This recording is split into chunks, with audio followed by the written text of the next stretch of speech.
অন্ধকারের মাঝে এক আলো, কিন্তু সেই আলো জাগিয়ে তোলে না, বরং ধীরে ধীরে ডুবিয়ে দেয় আরও গভীর অন্ধকারে। আমাদের নতুন প্রজন্ম এক অদৃশ্য শৃঙ্খলে আটকে যাচ্ছে প্রতিনিয়ত।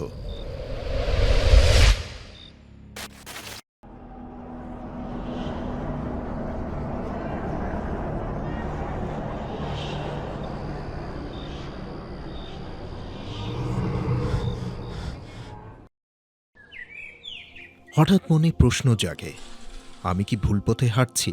তখনই সঠিক পথের সন্ধান করে এবং অন্ধকারের ভেতরেই একদিন শান্তির আলো জ্বলে ওঠে।